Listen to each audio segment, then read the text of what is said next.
Olá pessoal, tudo bem? Nesse vídeo eu quero falar para vocês um pouquinho sobre mapa astral, tá? E eu vou dar algumas dicas, algumas palavras-chave a respeito das casas astrológicas, vocês entenderem o que isso significa e o que cada uma tem a dizer sobre nós e sobre o nosso mapa astral.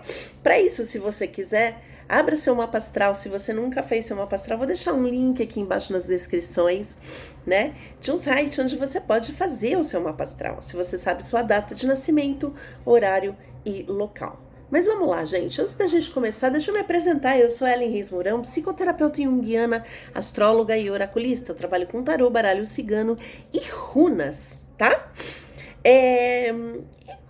Por favor, curta, compartilhe esse vídeo se você gosta de astrologia, se você tem curiosidade, quer se aprofundar um pouquinho mais, ou nunca ouviu falar e tá curioso, curta, compartilhe, ative o sininho das notificações para você receber mais conteúdos. Corre lá também no Instagram, onde tem o meu canal, Ellen Reis Mourão, psicoterapeuta junguiana, onde tem vários conteúdos de psicologia analítica, tarô e astrologia. Mas vamos lá, gente. O que é uma casa astrológica? Bom, primeiro vamos lá. Pega o desenho do mapa astral. Se você pode dar uma pausa aí, pegar o desenho do seu mapa astral. E você vai observar que é como se fosse uma pizza cheio de raios, né? Com vários pedaços, assim, parece uma pizza com 12 pedaços. É isso mesmo, são 12 aspectos. Então, cada pedaço dessa fatia, desta pizza, desse círculo, representa uma casa astrológica. Vocês vão ver que ao redor, né, do círculo, tem os signos, tem os símbolos dos signos, né? Os signos são divididos, cada um, em 30 graus. Então, tem 30 graus, né? O círculo ele tem 360, são 12 signos.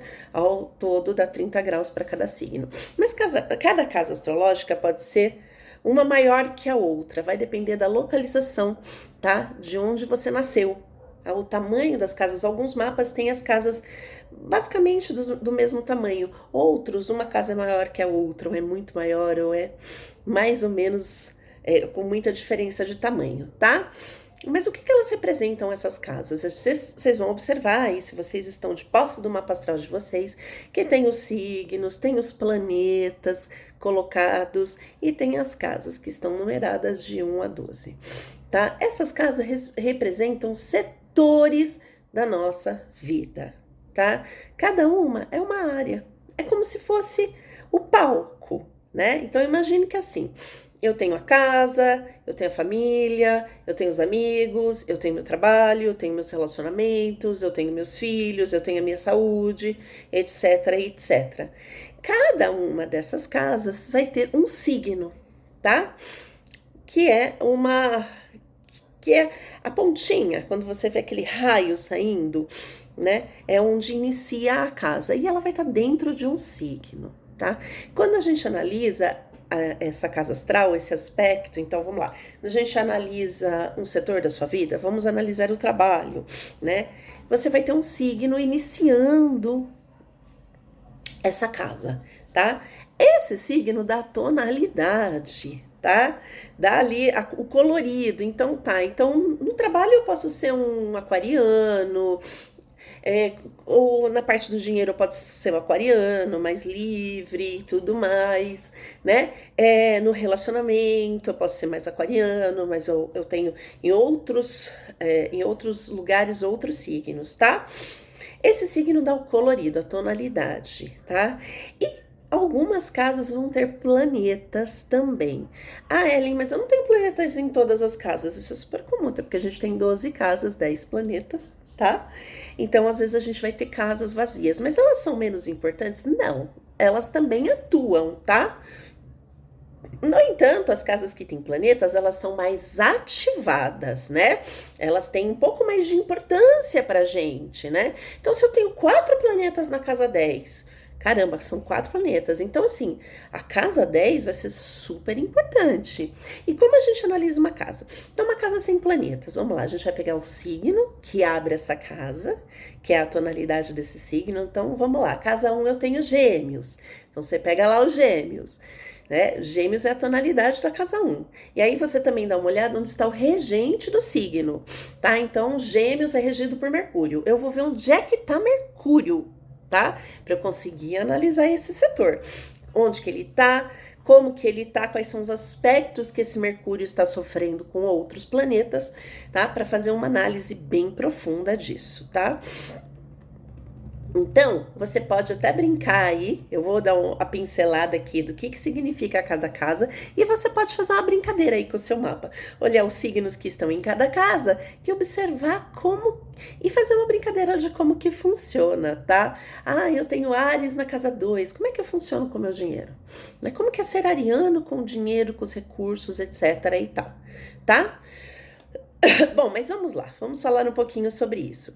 Ah, Ellen, mas quando não tem uma casa vazia, né? Não tem problema, a gente interpreta também da mesma forma. Como eu disse, com planetas, né? Essa casa ganha uma proporção, assim, de maior importância, né?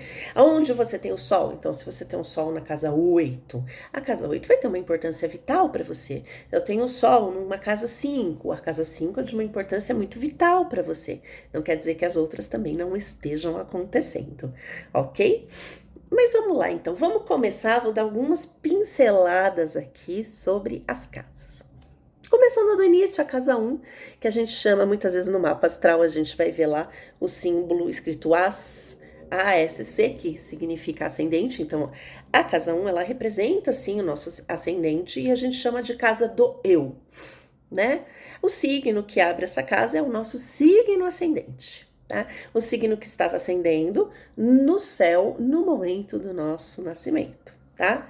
E a gente sabe o nosso signo ascendente por meio do nosso horário. É muito importante a gente saber o horário correto do nosso nascimento, porque isso vai influenciar em todas as casas, tá? Astrológicas. A casa 1 tem a ver com a nossa personalidade, com o eu, o ego, tá? A nossa individualidade, como a gente lida com o mundo, como o mundo nos vê, tá? Como a gente se apresenta para o mundo, né? Aquilo que depende de mim. Então, tudo que eu faço e que depende de mim, só depende de mim fazer, né? Tá representado pela casa 1. Então, você é uma pessoa que gosta de tomar conta das suas próprias coisas ou você deixa para os outros, delega, né? Qual o seu grau de individualidade, tá? De autonomia. Tem gente que tem pouca autonomia, né? E isso a gente analisa pela casa 1. Tem gente que tem muita autonomia. É uma casa de inícios. Então fala da forma como a gente inicia as coisas. Então, por exemplo, uma pessoa que tem um ascendente em Escorpião. Como que ela vai iniciar algo? Investigando, indo a fundo a questão antes de começar, tá? Como no primeiro momento as pessoas nos veem, como no primeiro momento as pessoas reagem a nós, tá?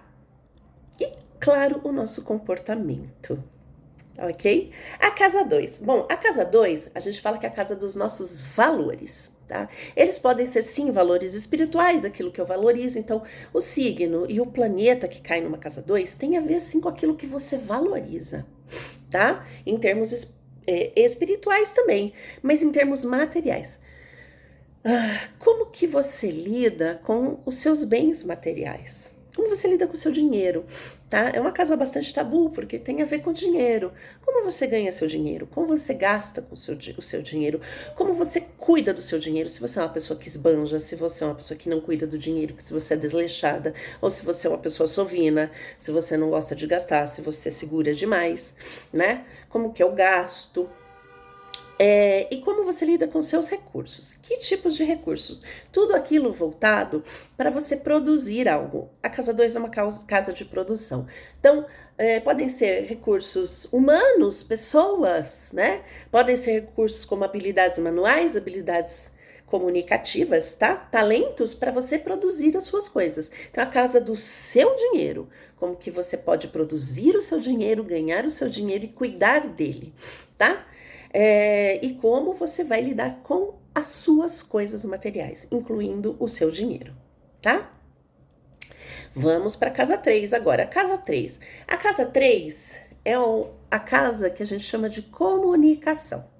A forma como a gente se comunica, a forma como a gente pensa, tá? Também. E também é uma casa que fala dos nossos primeiros estudos. Então, por exemplo, no mapa infantil, é legal dar uma olhada na casa 3 da criança. Porque a casa 3 vai falar da forma como essa criança, ela aprende. Que tem crianças que aprendem, por exemplo, com coisas práticas. Se tem um signo de terra numa casa 3, não adianta você dar exemplos muito abstratos. Essa criança precisa ver as coisas para ela poder aprender, tá? Tem a ver com as suas ideias. Quais são as ideias, tá? E como você se relaciona com a sua primeira comunidade. Por isso que é uma casa que fala dos irmãos. Tem a ver com irmãos, essa casa.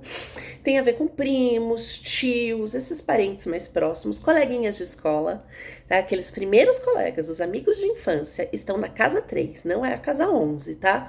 Esses coleguinhas de infância estão aqui na casa 3, tá? É uma casa de movimento. Como você se desloca, mas são os pequenos deslocamentos. Então, uma pessoa que tem uma casa 3 bastante ativa, é uma pessoa que pode trabalhar se movendo, indo para vários lugares, por exemplo, tá? Então, tem a ver com esses deslocamentos mais próximos nossos, por isso que se chama Casa das Pequenas Viagens. Casa 4, gente.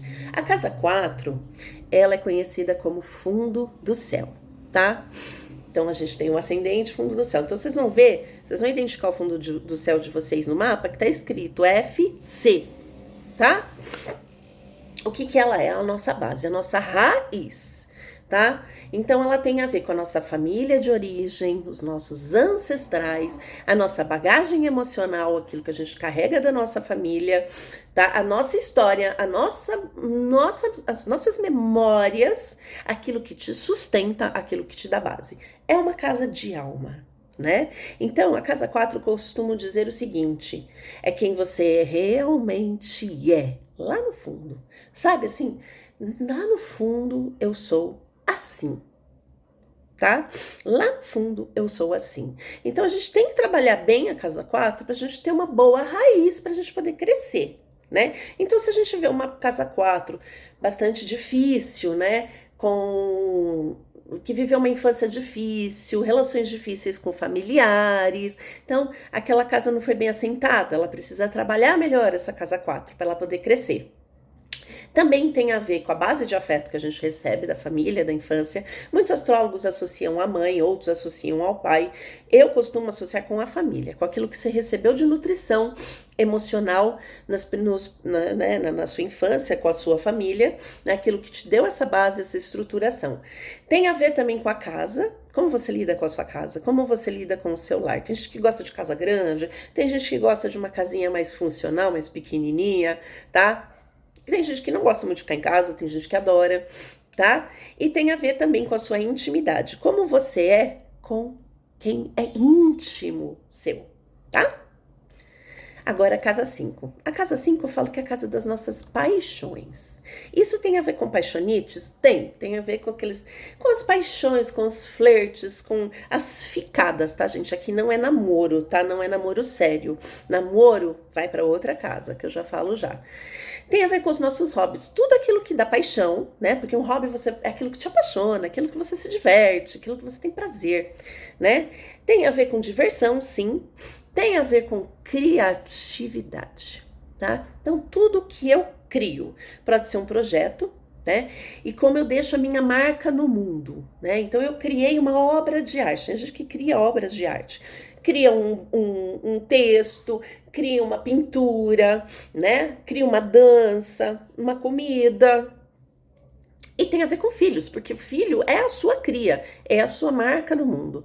Então, o signo que tá lá na casa 5 vai falar da sua individualidade, da sua marca mais profunda, da sua marca única, aquilo que é único em você, tá?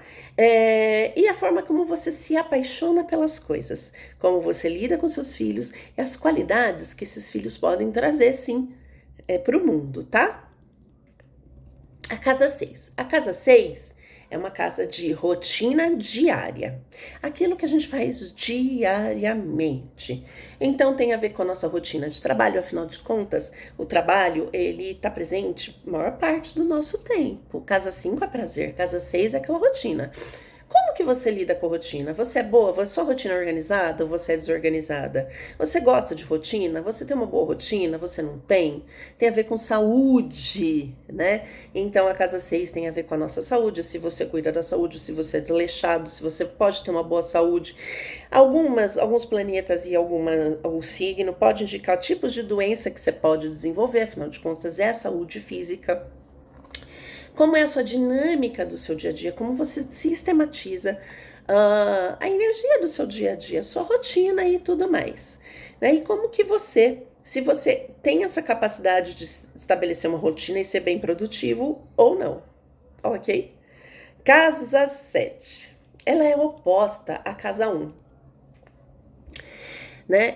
Ela vai estar no mesmo grau do signo da casa 1, tá? Se a casa 1 é o eu, a casa 7 é o outro. Aqui entram os relacionamentos assumidos, tá? Então, casamento, namoro, tudo aquilo que você tem um acordo, tá? Então, nós somos namorados, nós somos casados, a gente tem acordos, nós temos os nossos papéis dentro dessa relação, né? A gente tem os acordos que podem ser conversados ou não, se você é uma pessoa flexível em relação a acordos ou não, né?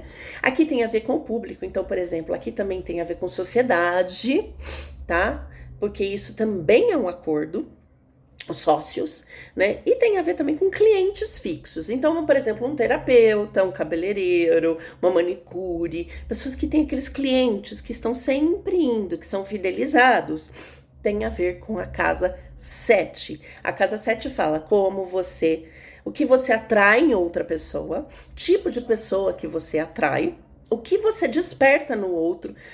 Por exemplo, você pode despertar em alguém a necessidade de ser cuidado. Você pode atrair pessoas que querem ser cuidadas, né? Você pode ser uma pessoa que atrai pessoas com problemas ou pessoas bem resolvidas. Isso vai depender muito da qualidade do signo, dos planetas e de como que tá o regente dessa casa. Agora a casa 8, gente. A casa 8 falo que são os temas tabus da sociedade, como a morte, os grandes mistérios, o ocultismo e o sexo, a sexualidade, tá? São aqueles tabus, aquilo que a gente joga para debaixo do tapete, que a gente também não quer olhar, tá? Então, temas que são meio doloridos, que causam crises, como, por exemplo, a morte, as crises, né? Tem a ver com as grandes transformações da nossa vida, como a gente lida com as transformações, pessoas que têm dificuldade ou não. Como é uma casa de morte, tem a ver com as perdas, como você lida com as mortes na sua vida. O luto, né? Quando você perde alguém realmente, literalmente, quando você termina um ciclo, se você sofre muito, se você fica apegado, se você não fica apegado, como você lida. Tem gente que não sabe lidar, simplesmente não sabe lidar em momentos de crise. Tem pessoas que são excelentes em momentos de crise. Elas vão lá, elas fazem e acontecem. Tem gente que é péssimo, né? Que fica travado, que não consegue lidar com uma crise, tá? Isso tem a ver com a casa 8. E a sua sexualidade, evidentemente, porque é uma casa que vem logo depois da 7. Logo depois da 7 é o aprofundamento de uma relação, e a relação através dessa intimidade, é uma casa de intimidade profunda. E num casamento, por exemplo, numa relação séria, as sombras começam a surgir, e começa a surgir também as crises, através do confronto com a sombra do outro, tá? Além disso, aqui tem a ver com dinheiro que vem de outra pessoa. É o posta 2, que é o nosso dinheiro. Então, pode ser o dinheiro conjunto num casamento, numa sociedade, o dinheiro da outra pessoa. Pode ter a ver com herança também, com aquilo que você herda de outra pessoa. A casa 9. A casa 9, ela representa o nosso desejo de ir além, um desejo de expansão, tá? Podem ser os estudos superiores, porque É oposta à casa 3, que são os primeiros aprendizados, os primeiros estudos, aqueles que a gente não escolhe, a gente tem que aprender e pronto, acabou. A casa 9 não, a casa 9 já se trata de escolha. Eu quero seguir por esse caminho, eu quero fazer essa faculdade, eu quero fazer essa pós-graduação, enfim. É o caminho que você escolhe até para você chegar na 10, que é a carreira. Então, por isso que é uma casa de estudos superiores. É uma casa de espiritualidade também, tá?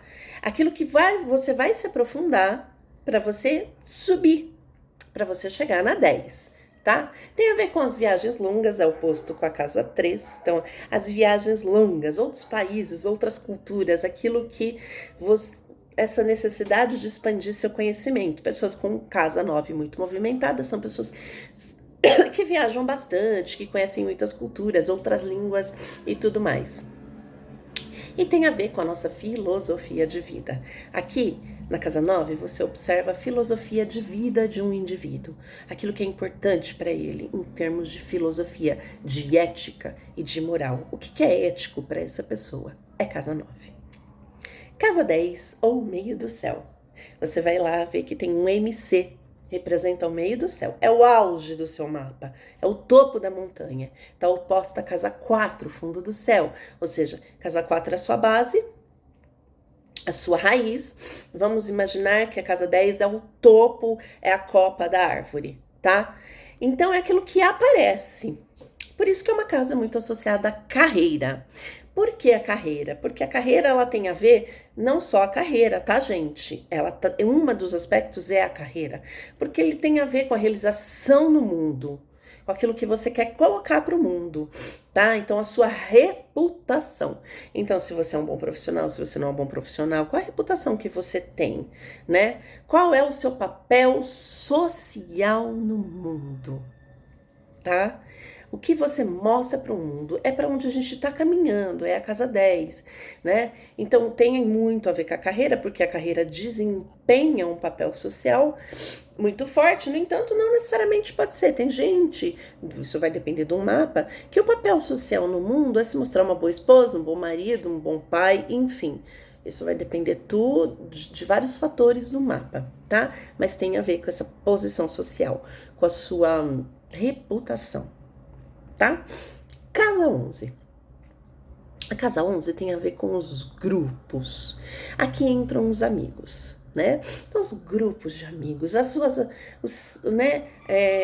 tem a ver com a sociedade também, tá? A sua persona social dentro de grupos, né? É uma casa também de ideais. Quais são os seus ideais? É uma casa super política também, a casa 11, tá? Então, as causas que você pode lutar, pessoas com casa 11 movimentada, as pessoas que podem se engajar em lutas, né, ONGs, sociedades e grupos, né, por ideais, ok? E aqui, claro, seus amigos. Tem a ver também com os seus projetos. Quais os projetos que você tem? Projetos futuros, tá? Uma casa de visionária, né? Então, pessoas com muitos planetas, uma casa 11 movimentada, ela pode ser uma pessoa extremamente visionária, pode ser uma pessoa que é muito boa para trabalhar com projetos, né? Tem vários projetos, várias ideias que vão dar à frente, que vão dar certo lá na frente. Então, quais são os seus ideais e os seus projetos de vida? A gente olha na casa 11. Agora a casa 12, a última casa do mapa astral, tá? É a última casa. É a casa que tá escondidinha, tá? É aquela casa que as pessoas não veem. O que a gente vê é na casa 1, que vem logo em seguida, né? Casa 12, escondidinho, tá? Oculto. Aquilo que a gente faz, por exemplo, quando a gente tá em reclusão. Pessoas com casa 12 movimentadas são pessoas que lidam muito bem com a reclusão, com a solidão, com esse momento introspectivo de estar com você mesma. É uma casa ligada à saúde psíquica e espiritualidade também, tá? Saúde psíquica, oposta à casa 6, a casa 12, tá? Que é saúde física na 6, aqui é a saúde psíquica, tá? Os seus sonhos, a metafísica e o seu inconsciente.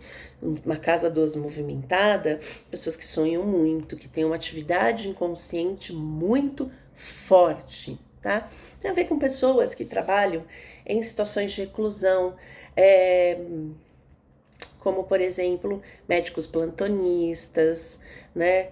Quem trabalha com clínicas de reabilitação, tá? Com segredos, o terapeuta que não pode contar o que sai, né? Que o que se fala numa sessão também tem a ver com a casa 12, tá? E o signo que está na casa 12, ele representa um desafio, um sacrifício. Casa 12, casas de sacrifícios.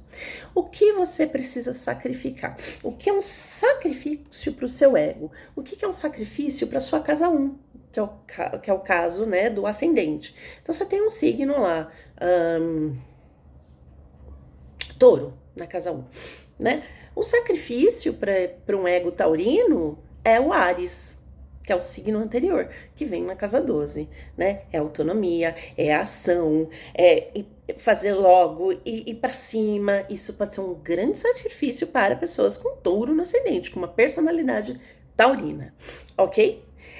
Bom, eu dei aqui essas pinceladas nas 12 casas. Vai brincando, pega seu mapa, vai olhando o que representa cada casa, que signo você tem ali, como que você se sente. Você consegue observar esse signo, essa qualidade, né, nesse determinado setor? E me conta aqui se você conseguiu observar isso, né, nas suas casas. Pode ser que você tenha dificuldade com algumas, pode ser que outras fiquem mais claras, mas comenta aqui comigo. E se você tiver dúvida, procure um astrólogo da sua preferência, do seu, né, da sua confiança, para fazer essa análise de forma mais profunda. Eu fico por aqui, agradeço a presença de vocês por terem assistido esse vídeo e até o próximo.